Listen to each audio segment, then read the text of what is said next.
Hello, profilers. This is Dan Skip Allen. You may know me from Facebook or wherever in the profiles page in Schmoville and so forth. Um, I am your host this Sunday afternoon, maybe Monday morning for two of my guests. I'm going to introduce them right now. Cahal, go ahead, then Liam, then Rachel. Hey, I'm Kahal. You might know me from Facebook. And it's Mobile. How you doing? Oh, I'm Liam. I've been a regular on the show mostly, and I'm excited to talk about Ridley Scott because he's got so many good movies. Hey guys, I'm Rachel. You've seen me a couple times on the show and poking around Facebook. Also this week, Max and I were the ones that came up with the bracket, so thanks for all the votes. There was a lot of voting going on, which was awesome. And I'm really excited to talk about Ridley Scott because he was one of the directors that got me really interested in film in the 80s and 90s. So excited to talk about him. We may have another guest cutting in on the show, so look forward to that. If not, no big deal. All right, so we were going to start like we always do with Fast Five, number 5 for Alicia and Scott, and that is Black Hawk Down. So if you have Black Hawk Down on your Fast Five, gentlemen and lady, go ahead, starting with Cahal, Liam, and then Rachel, same order. Okay. Well, I didn't have it on my Fast Five, but I thought about it. You know, it's a very sort of visceral war movie about the Black Hawk helicopter being taken down in was it Somalia, Mogadishu, I think. Yeah, I kind of enjoyed it. I have to watch it again. Some things I have to just watch again. I watched like 5 other Ridley Scott films over the past week, but I didn't really get around to Black Hawk Down. But I did enjoy it when I first saw it. That's all I can really say. Right. Anyone else? Well, I haven't actually seen Black Hawk Down. Sorry, guys. I did watch another Ridley Scott movie we'll talk about later for the first time. So yeah, I can't really say much about it. Sorry. Well, I'll say something about it. Black Hawk Down is actually my number 3. It's one of the first. I love war movies. I grew up on them. My dad and I are both big World War II buffs, so World War II movies we used to watch all the time. And this was one of the first ones that I watched that was a little bit more about modern warfare, and plus it's based on actual events from 1993. And it just has this real gritty, down and dirty kind of urban take because it's in these streets and it's all just, it's unbelievably chaotic, and I think the movie really captured that. Similar to, say, like the opening 20 minutes of Saving Private Ryan, like you're in it. And I hadn't seen a lot of movies that had done that at that point. Plus, it was events that had taken place when I was alive, so you associate more with it. You don't sort of look at it as history. It's more current events. Also, every actor you can think of is in it, and I did rewatch it, and it's really funny how many people pop up in there that you aren't just the Josh Hartnett or the Eric Bana, but William Fichtner's in it. The guy who plays Nikolai Coster-Waldau, who plays Jaime Lannister on Game of Thrones, is in it. And this last time I watched it, I realized it for the first time. But I just love the balance between the slow, sort of emotional character moments and then the crazy warfare moments. Its pacing is really on point. And I remember after I finished watching it the first time, I immediately rewatched it because I wanted to see all the things that I knew that I hadn't caught, and an incredibly rewatchable movie. So I think one of the best recent war movies in the last 20 years or so. So that's why it's my number 3. Wow, those are very good sentiments, Rachel. I have Black Hawk Down as an honorable mention. Really, Scott has really made some great inspirational and fun movies to watch, and some horror movies and so forth. So I bumped Black Hawk Down to number 5. I cannot say anything more than what Rachel just said. She said it all. I mean, what a great cast! A true story about a real event in American history. And 93, we were kind of putting our foot in the Middle East a lot, and so that was kind of, and I know Somalia is Africa, but it's kind of a lot of the similar things that are going on in Africa and in the Middle East. So, okay, with that, we're gonna go to. I kind of messed this up last week, but we're gonna go to everyone's first blood. But first, we're gonna go to Alicia and Scott's first blood, and Alicia is Thelma and Louise. Scott is Alien, and mine is also Thelma and Louise. Okay, we're gonna start right back where we started before. Cahal, what is your Yeah, first well, blood for Ridley Scott? I think it was either Blade Runner or Alien, but it might have been Thelma and Louise. I can't remember. I think it probably was Blade Runner though. Yeah, I think I watched it in school actually. Really? Yeah, I think so. I didn't like it at first. I think it took a while to really grow on me. I remember watching the original version of it as well with the voiceover narration, which is it's so weird, like like a 1940s kind of like noir or something. Film noir. That's what it is. Well, my first blood was Alien. Like, I watched it one day with my dad, because like, hey, you haven't seen this. It was long. It was a few years ago, probably. It's like, you probably need to see this movie. It's one of my favorite movies of all time. It's like, okay, and it pretty scared me a lot the first time seeing it, because I don't really want to go into full details talking about it, because we're probably going to talk about it later on. But I remember it being a really, really eye-opening experience, especially because I never really seen a lot of horror movies at that point in my life. So, yeah, it shocked me quite a bit. So that was my first blood at Alien, the original one. My first blood was actually not one of his better movies, but a little movie called Legend with a very young Tom Cruise. I was very much and still am very much into fantasy film. Grew up on Lord of the Rings and things like that. And I remember watching Legend with my sister and loving the look of it. I mean, it is fantastical and gorgeous, and the cinematography, and there's unicorns and devils and everything that belongs in a fantasy film. But rewatching it some years later, it didn't quite hold up. There's not a lot of story, to be honest, to it, but it still is really it's gorgeous, and I just love it. In terms of why I love Scott in general, is that the variety of films he has in his filmography is incredibly impressive. He's got horror, he's got sci-fi, he's got fantasy, he's got war films, he's got everything. And this was maybe not one of his best attempts, but still, it was a fun movie, and I do really remember liking it as a kid. Wow, boy, do I remember Legend. But I think I saw it after the fact. And so my first blood for Ridley Scott is also Thelma and Louise, and I just remember it just being such a romp of a movie, a fun kind of adventure movie. And I didn't know anything about Susan Sarandon or oh God, why would I be blanking on this right now? Tina Davis. Tina Davis. I don't know why I blanked on that right there. But they were just newer actresses at the time, and I just enjoyed the fact that they were going to go on this kind of a road trip and have fun, and of course bad things happen. So I'm sure everybody's going to get into Thelma and Louise eventually. But yeah, I remember Legend too, Rachel. Boy, was that a very interesting movie. All right, so let's go to just on Legend. Didn't the set apparently burn down? So but the film is kind of not as good as it might have been, or something. That's what I heard. Yeah, there was some problems on set, Cahal, with that movie.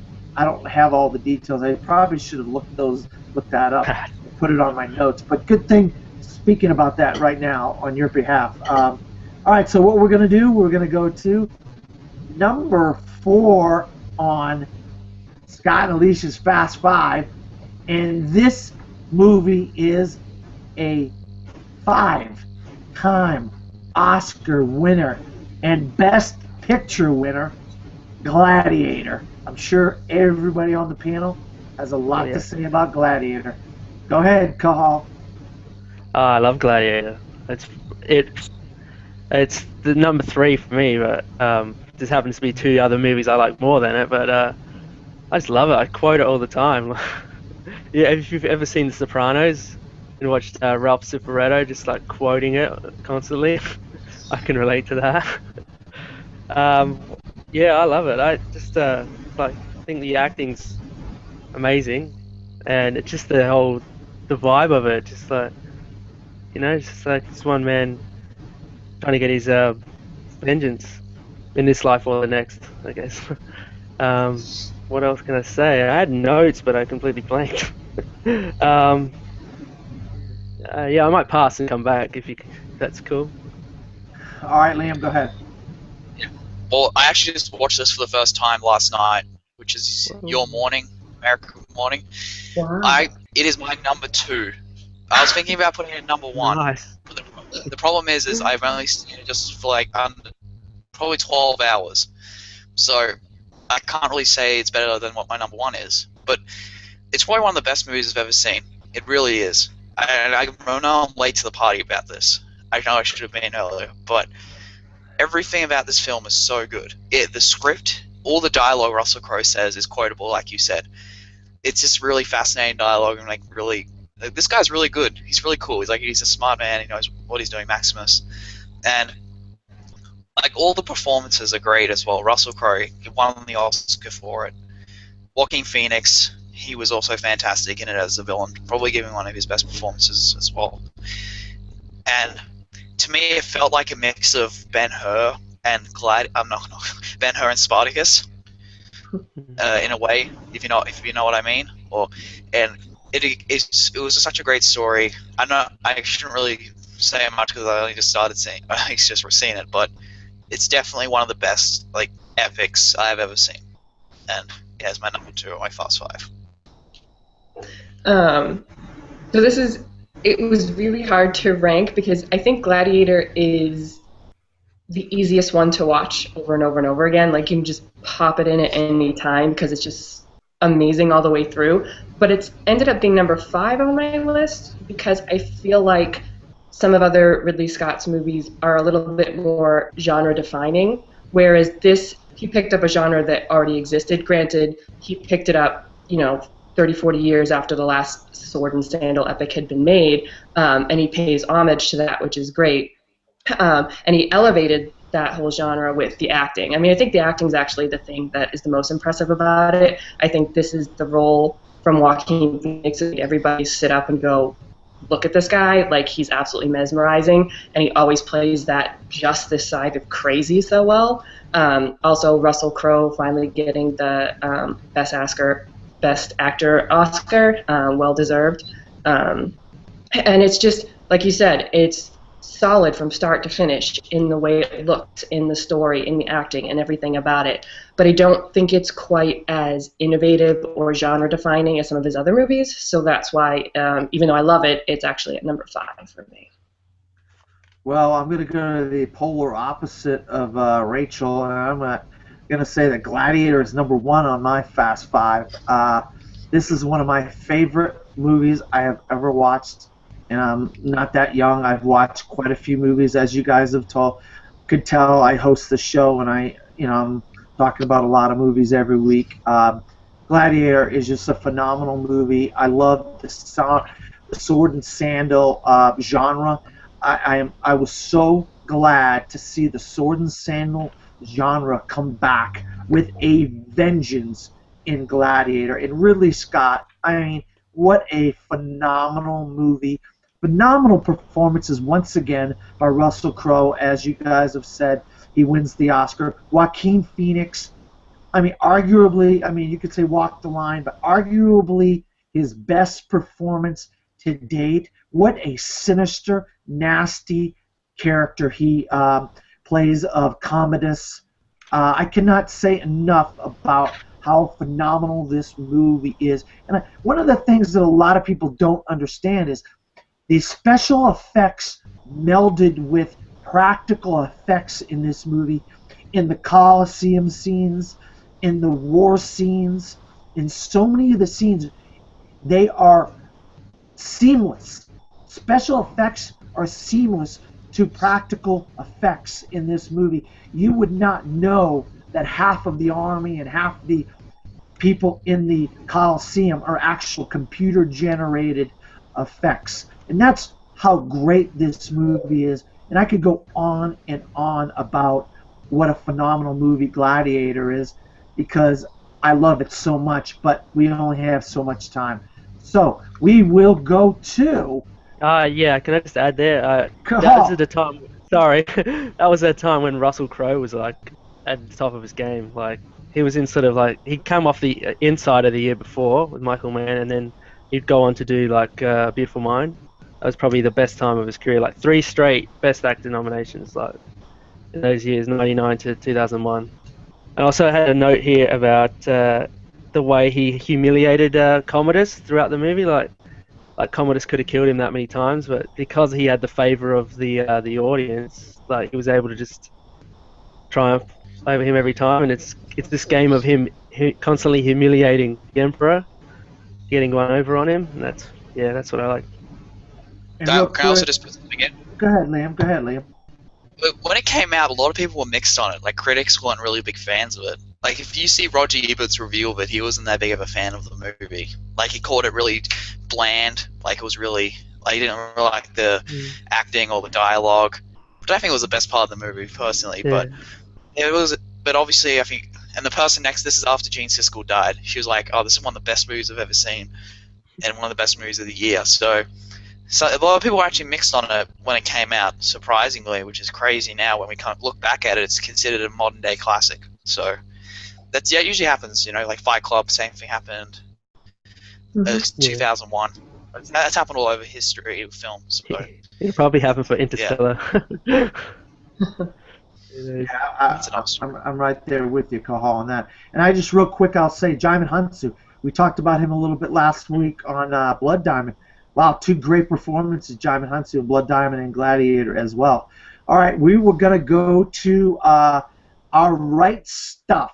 Now, Alicia had the end of Thelma and Louise, the car flying in the air. Scott had Tears in the Rain from Blade Runner. What it meant to be human. Why did you save my life? That's what Scott and Alicia had on Blade Runner. A very, very interesting take on Blade Runner. That I love that whole storyline with the main character being a robot, and then of course the end of Thelma and Louise, leaving it kind of like Butch Cassidy and the Sundance Kid, where they kind of left it up to you to find out what happened to these characters, or what did they actually die? Well, pretty much. I think gravity happened. Gravity happened. Yeah, there you go. So everybody, starting with Cahal, let's go with your right stuff. Well, I had a ton of different right stuff, but I think Alien, for me, the sequence where Tom Skerritt's in the air duct with it, that really creeped me out. Just the whole air density thing with the beeping, that creeped me out. And I got to go with the Tears in the Rain from Blade Runner as well. That stood out to me as well. And apparently that was improvised by Rutger Hauer. Is that correct? That was saying. Rutger Hauer, yeah. A lot of that. Yeah, nuts. Got the reveal from Gladiator. Well, you can only have one. Sorry. Well, okay. I'll go with the Tears in the Rain, and I think that's a solid one. All right, Liam. Alright, Dan, if I steal yours, I'm really sorry, but I'm going with the final battle in Gladiator. The one between Russell Crowe and Joaquin Phoenix. I mean, it's already Russell Crowe's at disadvantage because he just stabs him before he even gets into the arena. And you're like, oh man, this is not going to end well at all. But it's like such an intense fight. Like I feel it was the most intense fight considering he was up against these whole bunch of people at once. And then he's just up against his brother, like literally. Well, not, like he grew up with him throughout his life, and now it's his like greatest foe, and he wants to seek revenge. And then when he does kill him, it's like, wow, he did it. But at his own cost of him dying. But he was happy he died because he got to see his family again in the afterlife. So yeah, that's definitely my favorite Ridley Scott scene now, as of now. Right stuff. Cool. So yeah, I think that the Tears in the Rain scene from Blade Runner is probably the best speech scene that Ridley Scott's ever done. But since everybody else thinks so too, I think the one of the opening scenes in Blade Runner is really great. The interrogation scene with Leon, and you've just seen the opening credits, and you have an idea of the world, and then you have the test, and you see it for the first time, and you just see the idea of showing emotions and trying to figure out if this guy's a replicant or not based on these crazy questions about walking in a desert and a turtle in the sand and all of this stuff. And I think that the actor who played Leon, whose name is escaping me, just really sold it in his eyes. Brian James, And then I think. Sorry. And it just dropped you into this world and this the story of trying to figure out who these people are, or androids or people, and humanity and all of that stuff. So I thought it was just a great way to get you into that whole thing, and then you're on the ride with Deckard for the rest of the way. Yeah, I have probably a very obvious right stuff, but I cannot.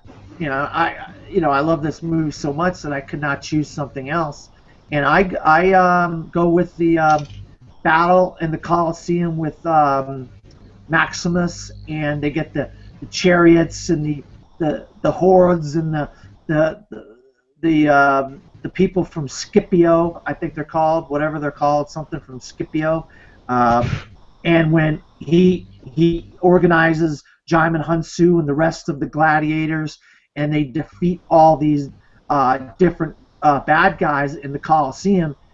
And then, of course, Joaquin Phoenix, Commodus, comes down.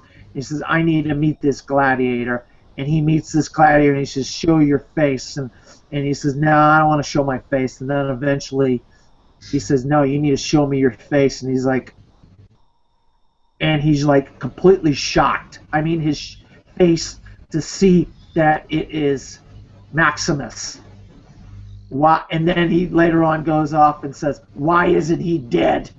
Wow. Are you kidding me?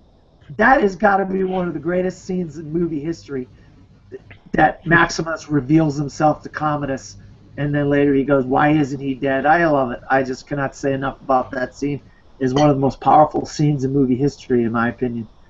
Okay. I quote it all the time. Go ahead, Cahal. I said I quote that sequence all the time. Maximus Decimus Meridius. Like, commander of the armies of the North and general of the Phoenix legions, loyal servant to the true Emperor Marcus Aurelius. The rest. Yeah. Richard Harris, one of his last movies. Yeah. I think he did a couple Harry Potters after that, and then he died. But Richard Harris is a phenomenal actor. Phenomenal actor. All right, so now we got number 3 on Alicia and Scott's Fast Five, and I have a feeling we're gonna have a lot of people talking about this one, especially Rachel, and it's Thelma and Louise. So Cahal, go ahead. Yeah, I didn't have it on my list, and I haven't seen it in years. Like, I seen it ages ago, but I remember how iconic the cliff sequence was. I can only remember certain parts of it. I hadn't had a chance to watch it again. I remember Brad Pitt and Harvey Keitel vaguely, but yeah, I can't really comment on that one too much, guys. Sorry.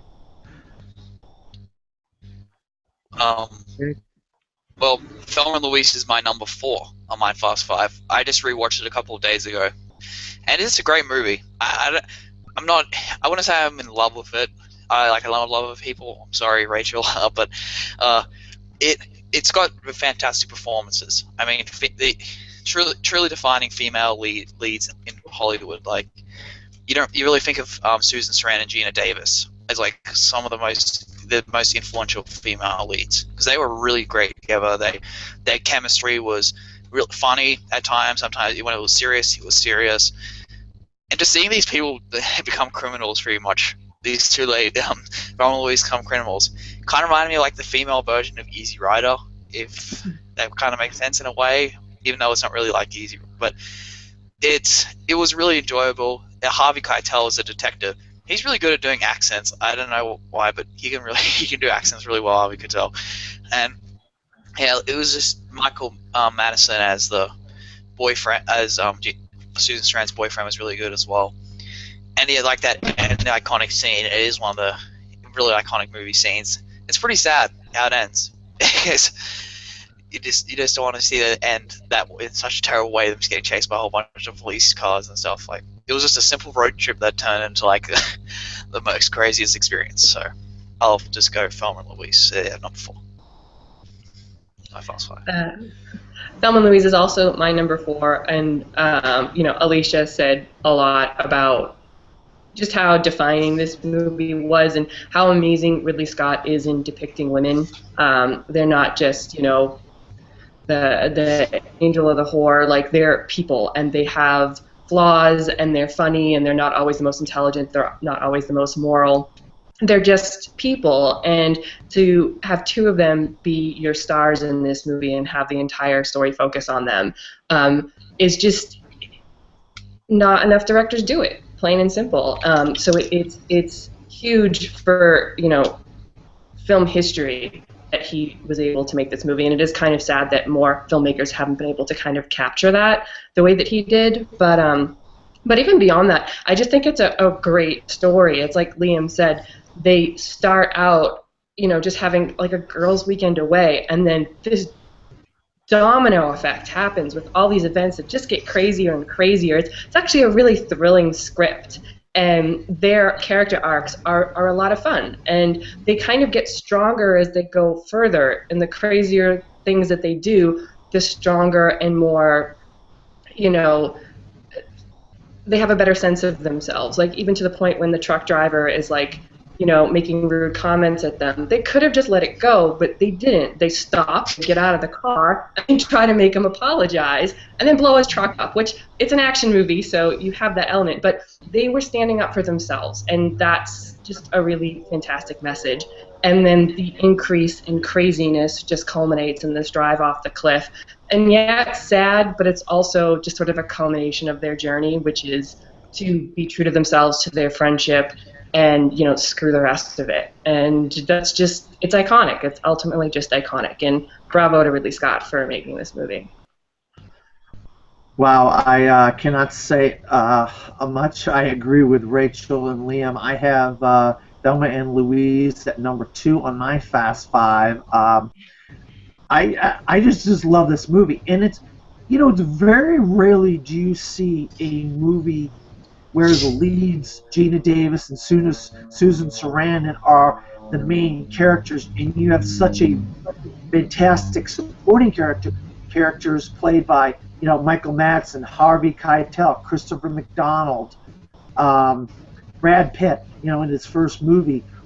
Yet these ladies hold their own amongst these 4 men in the movie that all have either good careers going, had good careers going, will have great careers going. Yet these 2 ladies are able to mesmerize you on screen in every scene they're in. And it reminds me a lot of Quentin Tarantino. I don't know if that's the proper comparison, but this is the kind of movie where the dialogue is so good, and then Scott adds the action to it, and that sort of thing. And I think it makes for a very entertaining movie, and you don't see that often with women. And I applaud Ridley Scott to do that with 2 women that are, at the time, were kind of relatively newcomers. Of course, both of them later go on, I think, and win Oscars. I may be wrong about Gina Davis. I could be wrong. But I know Susan Sarandon would later go on and win an Oscar for Best Actress. For Dead Man Down, right? Would you say? She won for Dead Man Down, right? Dead Man Walking, 1990. Dead Man Walking. Wow. Yeah, Sorry, yeah. Colin Farrell movie. Yeah, there you go. But I just absolutely love Thelma and Louise. It's clearly one of Ridley Scott's best movies he's ever directed, in my opinion. Okay. Yeah, can I just add something quickly? Go ahead, Carl. They were both nominated for the Oscar, right? In the Yeah, same category. Yeah, I haven't seen that happen in like hardly ever. Like, I think I can think of Amadeus. I think Tom Hulce and F. Murray Abraham were both nominated for Best Actor for that, but I've never ever really seen it happen. Is Yeah, you don't see anyone? that often. It's You're right rare. about that. Tony Curtis and Sidney Poitier in the 50s for the Defiant Ones. Oh, I'm okay. going back. Good one. But Ah, good job, Lee. Boy, you pulled that one out. A nice one. All right, so what we're going to do now is we're going to go to the player. And Alicia and Scott, in their homage to Ridley Scott, they decided to do a Fast Five of Tony Scott, the brother of Ridley Scott. And I'm just going to name off their top five. And I did not make my panelists do this, so I'm assuming that they all have a normal player from Ridley Scott. But I'm just going to do this anyway. The player for Tony Scott, we have Unstoppable, True Romance, Enemy of the State, Crimson Tide, and Top Gun. That is the Tony Scott Fast Five from Alicia and Scott. I am going to go to Cahal first and right down the line, Liam and Rachel again. Okay. Well, I did a Fast Five for Tony Scott. I got Unstoppable. You can see that. Visual aids. I got Enemy of the State at number 4. Top Gun at 3. True Romance at 2. And Man on Fire at 1. I know Man on Fire is a movie that it's not very well received, but I love it. I just don't know I just think Denzel's amazing in it, and Christopher Walken as well. And it's just this bleak sort of movie about kidnapping and True Romance is just an awesome movie as well. I love it. Just witty dialogue of Tarantino, and just one of the movies in the 90s. Where just everyone pops up Christopher Walken, Dennis Hopper. You got Gary Oldman. You got Brad Pitt as Floyd, the stoner. That was quite funny. James Gandolfini's in there. It's just a good match of people and a nice story. And yeah, that's all I got to add. well, I kind of feel bad about. I didn't make a Fast Five, Tony Scott. I'm sorry, but I may go after Rachel or Dan if I can make one quickly. But I've got an interesting fact about Man on Fire. Speaking of Man on Fire, apparently Marlon Brando was up for the role of Paul Rayburn, who was played by Christopher Walken. He was the original choice to be in that movie, which is really weird because he died that same year. I'm pretty sure. So Cool. yeah, I'll try and think of one. I'm sorry if I came in unprepared for that. That's cool. Okay.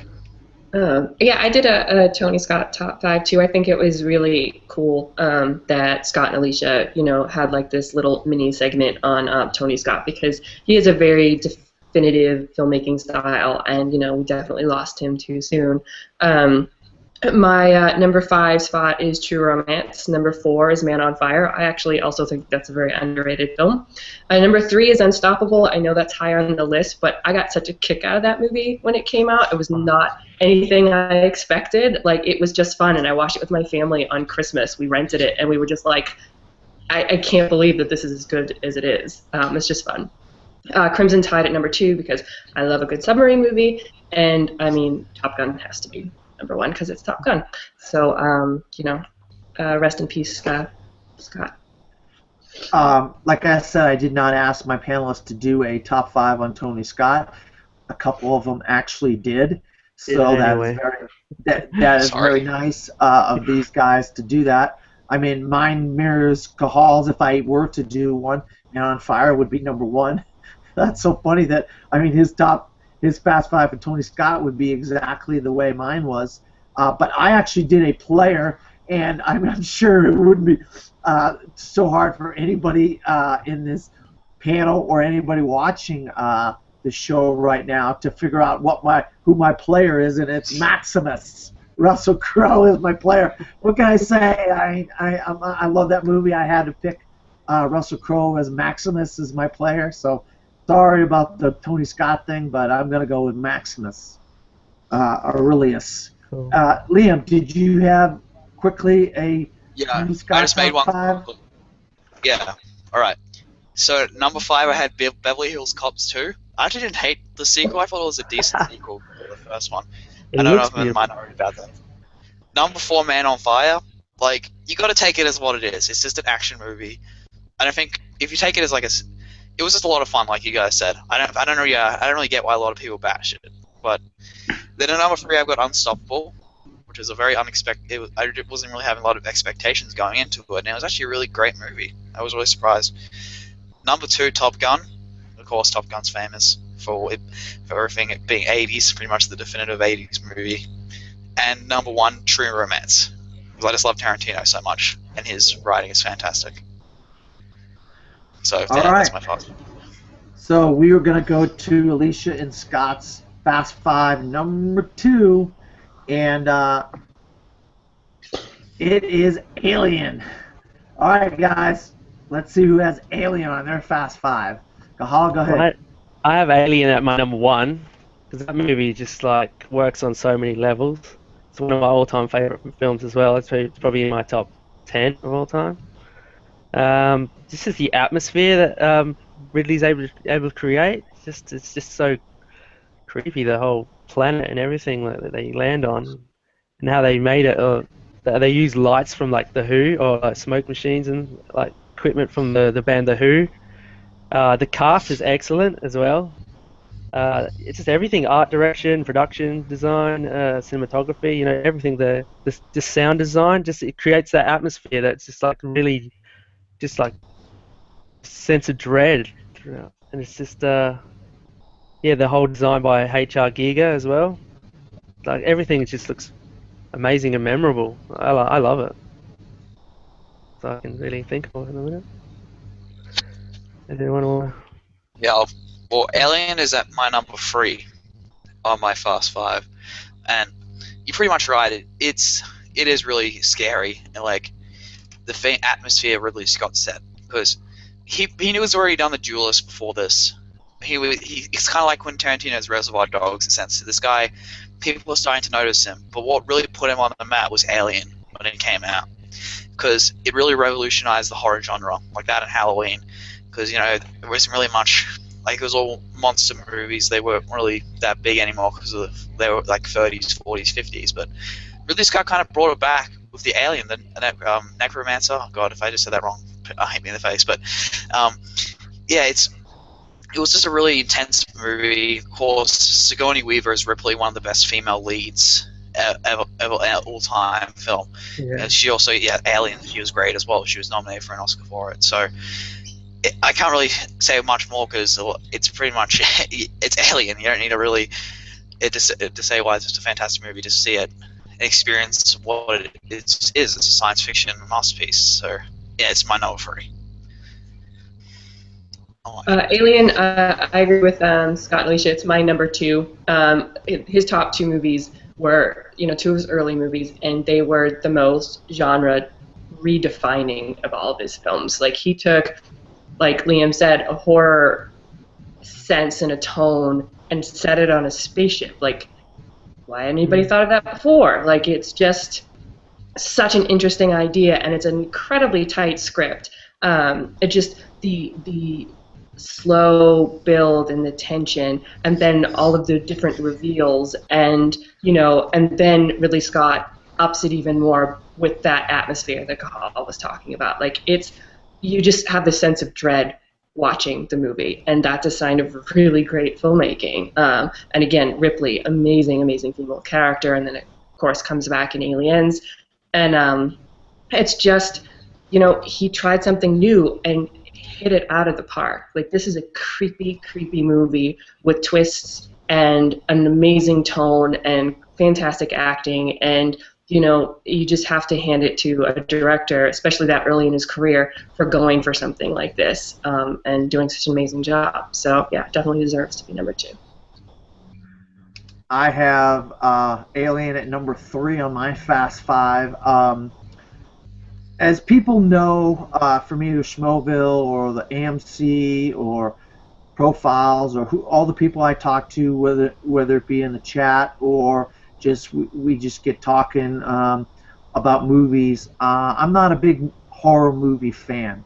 the horror movie genre to me has gone to the birds or the dogs or whatever crap hole you want to think of the horror movie genre lately. But I think that Alien and Aliens are the two best horror movies I've seen in my entire lifetime. Not 10 years, the last 20 years, the last 30 years, but my entire lifetime.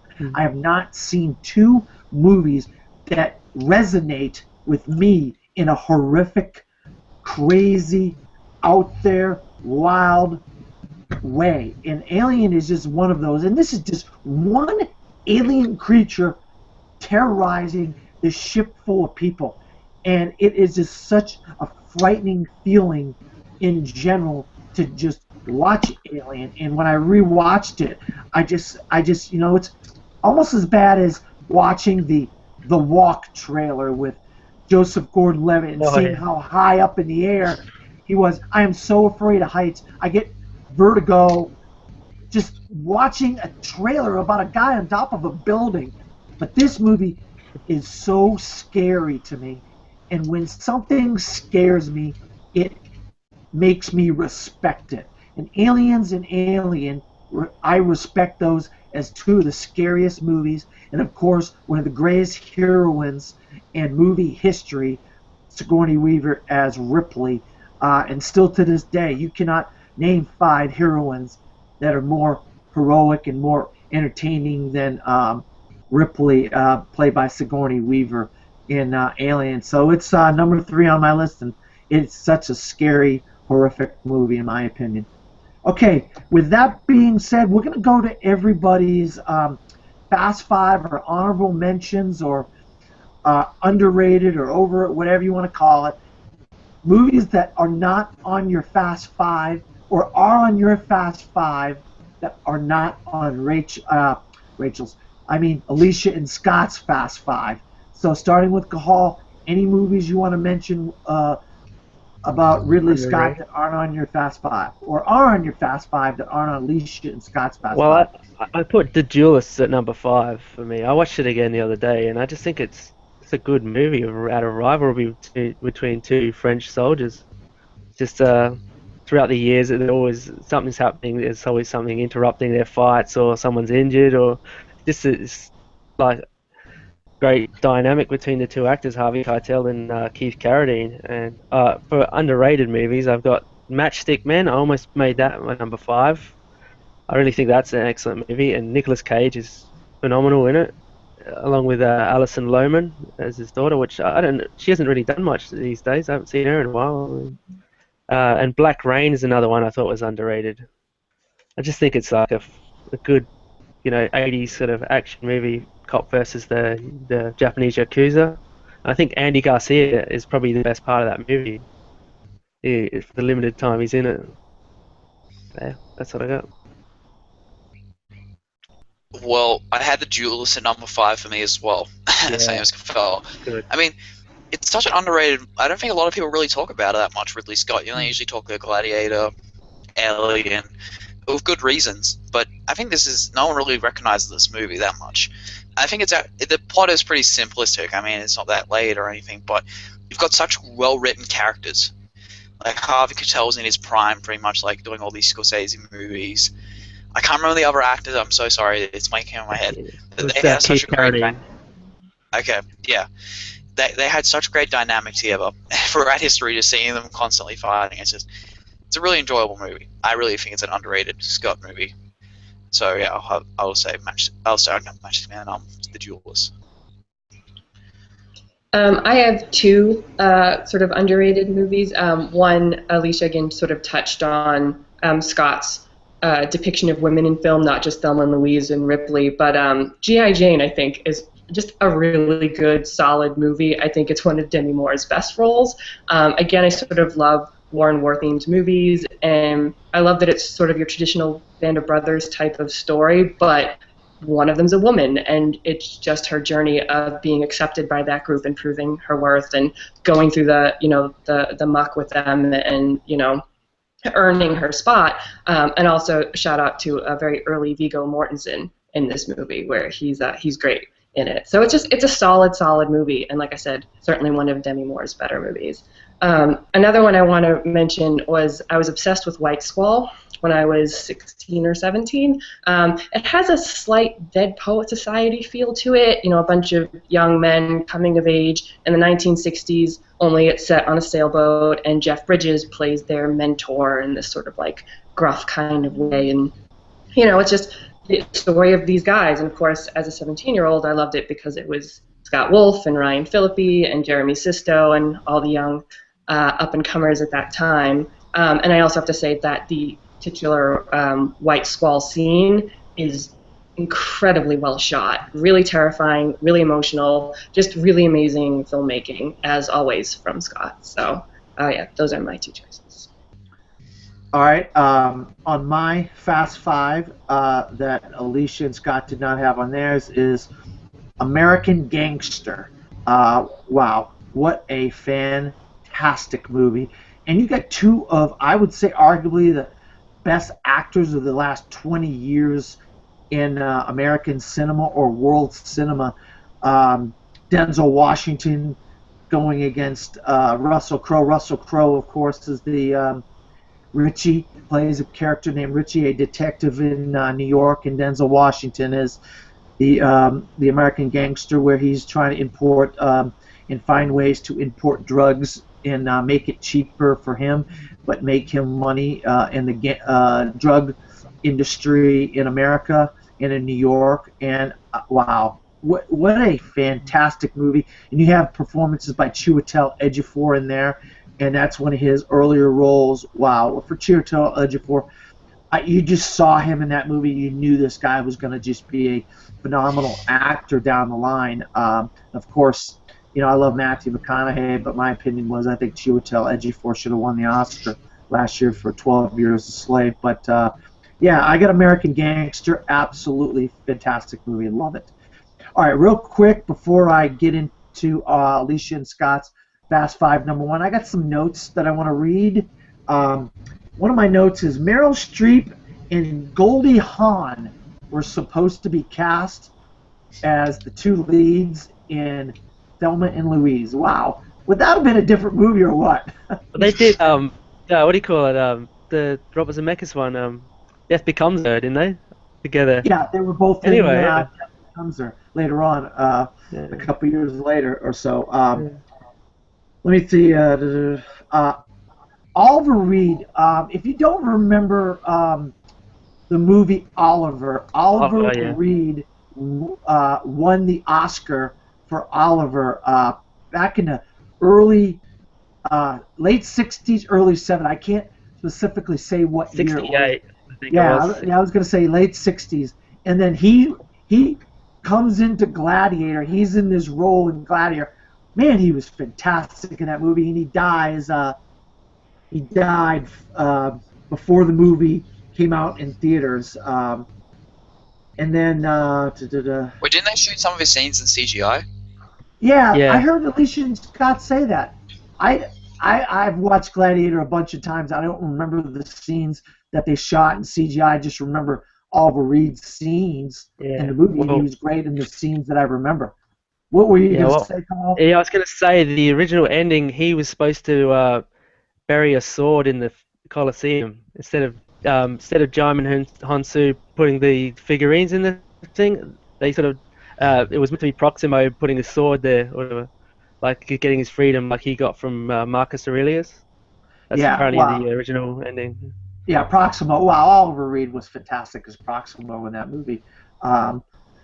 Okay, and then I have Dustin Hoffman was supposed to originally be Deckard in Blade Runner, and then Ripley, once again, Meryl Streep was supposed to be Ripley. Wow, would that have been crazy or what? Meryl Streep as Ripley. I just can't imagine that today, Meryl Streep as Ripley. I mean, Sigourney Weaver is so iconic as that character. Mel Gibson offered Gladiator. Wow. Can you guys see Mel Gibson as Maximus Aurelius? I can. I mean, yeah, we've seen him play a similar role in Braveheart. But I could see Mel Gibson as Maximus Aurelius. I really can. And that's so weird that it ended up going to Russell Crowe and not Mel Gibson. Um, and then, of I've course, got one. hold on I've here. got a, Hold on here. Ridley Scott has said to Alicia and Scott that he's got 48 projects in production right now in some form of production. And of course, he's got The Martian in production now. That's gonna be his next movie with Matt Damon, and I'm really looking forward to The Martian. Let me think real quick here. All right, that looks like it's going to be it for me on my notes. Liam, what do you got? well, I read that apparently he's the highest grossing British filmmaker of all time, most successful British director in Hollywood in box office terms. Well, it makes sense. He's directed quite a few movies. Not And yet. he's not, No, sorry. You keep on. say that again. No, you keep talking. Sorry, I cut you off. No, it's all right. Yeah, he's directed quite a few movies, and if you think about how many British directors have directed as many movies besides Alfred Hitchcock, and back then the movies didn't make as much as they make now, so it makes sense that Ridley Scott would have made more money per movie and made his movies made a lot of money. Anybody else with any notes or trivia I've got one questions more. or anything? Okay, I've just go got ahead in again. the 90s. Apparently, he was developing an I Am Legend film in the 90s, and apparently got scrapped. And we know what happened now. The Will Smith one, which I wasn't that big of a fan of, but yeah, that's another one I just thought was interesting.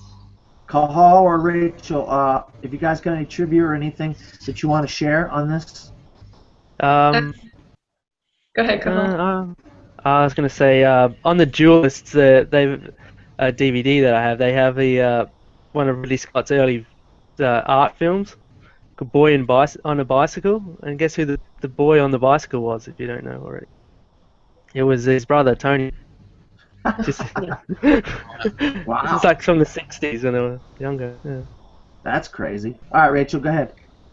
I thought this was kind of fun. When I was creating the brackets with Max, we were, doing the research and looking up what critics thought and top 10 lists and things like that. And so to sort of play off of the schmoes, best and worst, what do you guys think is the highest rated, according to Rotten Tomatoes, Ridley Scott movie, and the lowest rated Ridley Scott movie? All right, Cahal, go ahead. You take a guess. I'll go with Alien for the highest. The lowest, The Counselor. Liam? I'll say highest Alien, lowest A Good Year. And Dan? I will go the highest rated Ridley Scott movie ever is Thelma and Louise, and the lowest is probably, I'm going to go with The Counselor as well.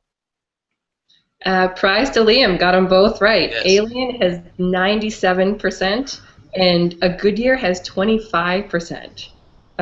Yeah, I've seen A Good Year, but it was really bad. So I had to see it because I was working at a post house that was doing the trailer for it years ago.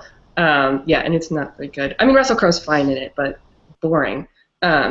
What I did find funny, though, was that apparently right now critics are still reviewing it, but Exodus is at 28%. Ooh. Critics really aren't liking it. It wasn't that bad. It was alright. I didn't think it was that bad either, but they do apparently. Okay. So the negative press probably hurting it as well. Yeah. I just want to make a quick point about The Good Year. I thought the performances in that movie was really good. I really liked Marion Cotillard. Marion Cotillard, one of the first movies American audience have seen her in. And of course, she would go on to win the Oscar for La Vie en Rose, and of course, Russell Crowe. I think it was the 5th time Russell Crowe and Ridley Scott had teamed up, if I'm not mistaken. Real quick, one more. Ripley was originally written as a man. Yeah. Would that have been a different movie, or what if Sigourney Weaver did not play Ripley? And a very crazy thing. No one can hear you Scream in Space. Barbara Gibbs came up with that line. Nobody can hear you scream. What an iconic classic line in Alien. Nobody can hear you scream. But okay, with that being said, we are going to go on to Alicia and Scott's Fast Five #1, and I'm sure everybody's got this on their list, and that is Blade Runner. Let's go, Cahal. Tell us why you love Blade Runner. I have it at number 2. I just think it's let's see, where are my notes? Yeah, I just think it's one of those movies that's just like genre defining, like for science fiction, and it's just the whole themes of like humanity and just trying to the androids trying to extend their lifespan, and just like dives into so many themes about humanity and all of that. Let me see, I had notes for it somewhere. Yeah, the whole the film noir sort of thing, mashup of it, the cyberpunk sort of look to it, the like sort of East meets West kind of thing, with like it's like a sort of like Tokyo kind of or something like that. The lighting, what have I got? It's like this dystopian future. Let's see, and even the director's cut as well added so much to it. The whole subtext of the dreams and not knowing if Deckard's actually a replicant or if he's human. That was that added a lot to it. And I just want to talk about, like, it's based on the Do Androids Dream of Electric Sheep? I think that's what it's called. The Philip K. Dick short story. Just want to talk about him because he had a lot of high concept themes in his writing, and a lot of them have gone on to become films like Total Recall, Minority Report, Scanner Darkly, Adjustment Bureau. So he's one of the best writers, I think, for concepts and things. Yeah, that's all I got to say at the moment. Well, we're gonna skip Liam and go right to Rachel because there's some. Oh, sorry, guys. I just had a bit of problems. All right, Liam, go ahead. All right, Blade Runner is my #1. Yeah, I think it's one of the best science fiction movies ever made, without a doubt. I mean, Yeah. I love film noir movies. I think I wrote that when I wrote into the profile show. So it was pretty much Ridley Scott trying to, because really no one really did a lot of film noir after like the 50s. So him just redefining it in science fiction, matching these two such great genres together is just amazing how he did it. Because like I'm really a big sucker for these type of movies. You got the female fatale through and, oh god, can't remember her name. I haven't like and Harrison Ford's Booker Decker. I mean, I've only seen the final cut, so I don't know if that's influenced other people. I didn't really like it the first time I saw it, but I really did come to appreciate it so much more second time viewing. I've got it on Blu-ray. It's such a fantastic movie. I blew my mind. I don't really remember the first time I saw it. I think I was at school as well, but I really took it in. I'm like, wow. And there's so many great scenes in it. Like like you said, cyberpunk genre. It's pretty much a perfect movie. I can't really say much more about the movie. And just also, apparently Harrison Ford, according to Ridley Scott, Blade Runner 2 is the best script he's ever read. So Yeah, I read that. So I don't know if that's supposed to be real, but that'd be interesting to see. Yeah, I agree with Liam. Blade Runner is #1. That was the easy pick in my rankings. Yeah, the whole genre-defining thing, like this was the film for him, especially the final cut. I mean, I think the original cut too. I'm personally very glad they got rid of the voiceover and added the dreams. There's more nuance with that, but there's a ton of nuance in the original film too. It just is such a tangible movie, all of the sets and the design, and you're just immersed in this futuristic world that's not fantastical. It's dystopian, so it's dirty and it's bloody, and very few people look like they're happy, and the cinematography is unreal. It's off the charts. The lighting in this movie is some of the best in any movie, even since. It's just atmospheric, and you're in it, and then to top all that off, you just have these really interesting and thought-provoking themes about humanity. I mean, there's been a lot of movies about artificial intelligence, but I think this was the one that started this whole idea of an evolving artificial intelligence, and the replicants looking for a way to maintain their humanity. And so the Tears in the Rain scene just gets to the crux of all that. And it's actually really moving. And you just got to credit Ridley Scott, again, like Alien, taking genres, mixing them together, trying something new, and being philosophical about it. You have to watch this movie many times. It's kind of like when we were talking about Hitchcock and we were talking about Vertigo. You get more out of it the more you watch it, and most people like it more the more that they watch it. It's just a really strong, thought-provoking, atmospheric take on sci-fi, and I just think it's his masterpiece. Wow, you guys have really said a lot of positive things about Blade Runner. I don't know how much more I could say, but I remember Blade Runner as a kid, and I came to the party late to Blade Runner. Like I said, Thelma and Louise was my first blood, because some of Ridley Scott's earlier things I had not seen until I was a teenager. And Blade Runner was one of those. And I didn't realize it was one of Harrison Ford's first movies, American Graffiti, Star Wars, Indiana Jones, and Blade Runner was some of his first movies he had ever done. And you could tell this is an early Harrison Ford movie, but it didn't take me out of the movie completely. I have Blade Runner at number 5. I love the special effects. I love the futuristic cities, the futuristic technology. One of my favorite genres is science fiction. Cahal, you really said some of the things that I agree with.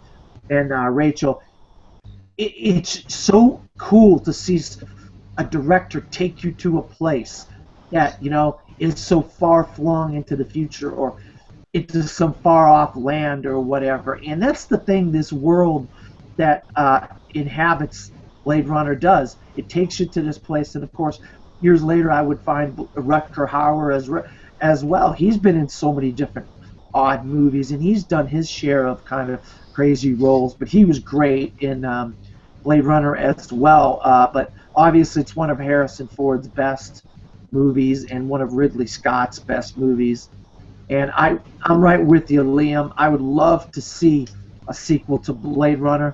And if Harrison Ford says the script is phenomenal, then hopefully we'll get the chance to see it in the next few years from Ridley Scott, maybe after The Martian.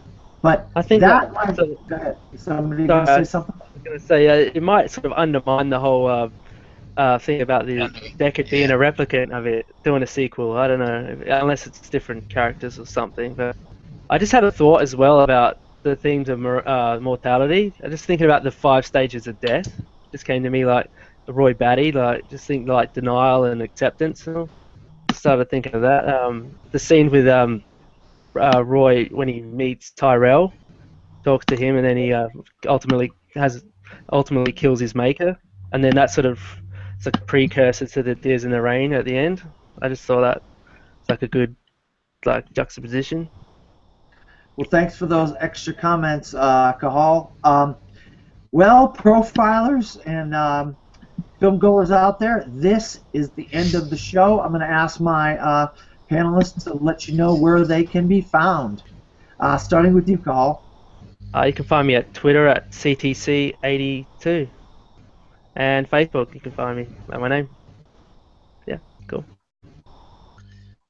You can find me at Mr. Legrand on Twitter, and you can find me on Facebook at Liam Legrandy, YouTube at Liam Legrandy. Pretty much, that's it. I'm on Twitter too. It's Rachel J. Cushing, and Facebook. And also, this is meant as a thank you to a lot of you out there that have been really supportive. I just started my first website, GetRealWithRachel.com, and that's my attempt at movie reviews. I also have a Facebook page, Get Real with Rachel Movie Reviews. So please, if you have a chance, check it out. Let me know what you think. And thanks for joining us on our talk with Ridley Scott.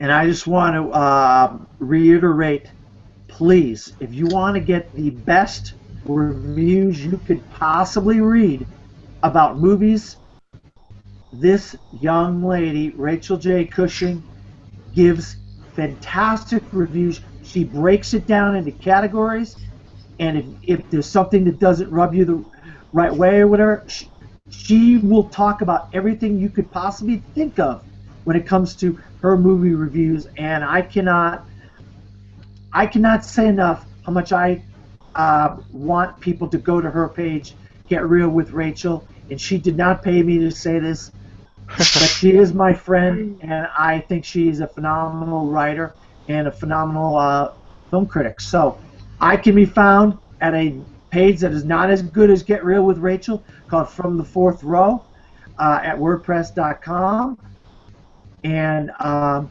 also Dan Skip Allen on Twitter, Facebook, Instagram, and Pinterest. And that is it. Oh, wait. I have also another podcast called The Best Damn Movie Show with myself and my host, Vinny Laspada. So it looks like we just got a guest in here. Is there somebody named Steve that wants to say something? Yes or no? I don't think so. I don't know. We just got a guest into this thing, but I'm not hearing anything from him, so I'm going to have to cancel out the show. The show is over. I'm sorry, Steve, if we missed something. You're going to say something? Can I just add, we forgot to talk about Kingdom of Heaven. I had that at number 4, but yeah, that's an amazing epic. I'm just going to add that. I love it. All right, Orlando Bloom. I know. You're a man who loves Orlando Bloom like the ladies do. All right, well, that is the show, folks. We will see you next week. And thank you for watching. And Film Geek. Hashtag Film Geek. If everybody is catching this last bit. Hashtag Film Geek. Bye.